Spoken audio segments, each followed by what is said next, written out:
Many people might suggest not to cross the former royals known as Meghan Markle and Prince Harry because simply this can happen. As ever, let me explain. Hi, good morning, Neil Sean here. Nice to see you. Hope you're well today. Let's have a big wave. Yes, come on, we'll have a big wave. We're in Buckingham Palace. Of course, we need a big wave. Don't the flags look fabulous, by the way, as well? Lots of activity happening down here now ahead of the coronation. Less than a month's time when you think about it. Lots and lots. You can see the stand being built for the concert. It is, strange when you come down and see it in the early stages of it being put together. Very strange indeed. Very exciting though as well, let me tell you. Hot day, by the way. What a beautiful day, eh? Nice now finally to climb out of a little bit of winter, isn't it? Back as ever though to your breaking roll story of the day. Lots of people, have become friends and non-friends, haven't they, with the former royals, the Duke and Duchess of Sussex, Meghan and Harry.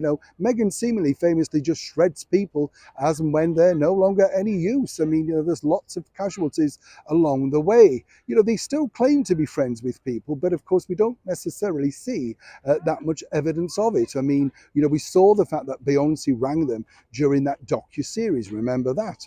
But what's interesting now is, another problem emerging for the ex-royals because, as I told you the other day, a strange situation brewing with the US chat show host of The Late Show on CBS television, James Corden. Another negative story has just come out over here in the United Kingdom about being the worst celebrity that this particular director ever had to work with. Absolutely scathing. I mean, a terrible situation. And what's interesting, it's not the first. We saw the restaurant debacle, and then, many other things now sadly being associated with James. I have met him.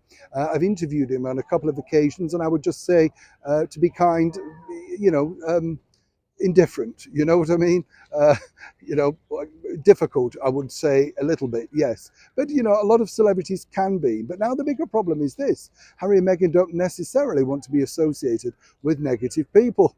No, you couldn't make that up, could you? But the bottom line is, it's not just James, of course. Look at the way that Meghan's BFF, best friends forever, Jessica Mulrooney, was very swiftly dropped out of the limelight. And according to a very good source, Jessica really just doesn't want to get into any personal social media abuse.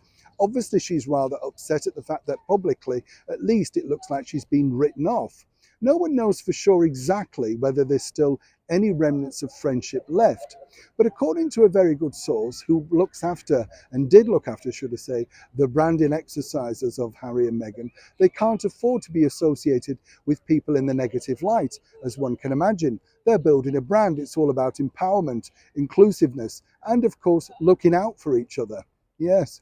And but what many people might say is that Harry and Meghan have done very little of that for not just themselves and their friends, but indeed Harry's close family, or indeed Meghan's, who are just simply written off, never to be spoken about again, unless, of course, under a court roof. But for now, if you're Jessica or James, seemingly you've been put on ice, or as the favourite term now used is, markled.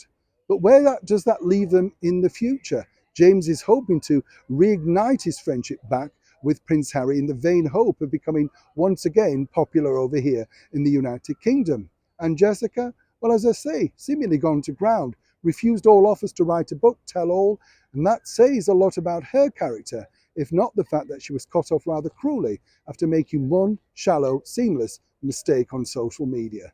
Whichever way you look at it, maybe it pays not necessarily to be friends with people in high places.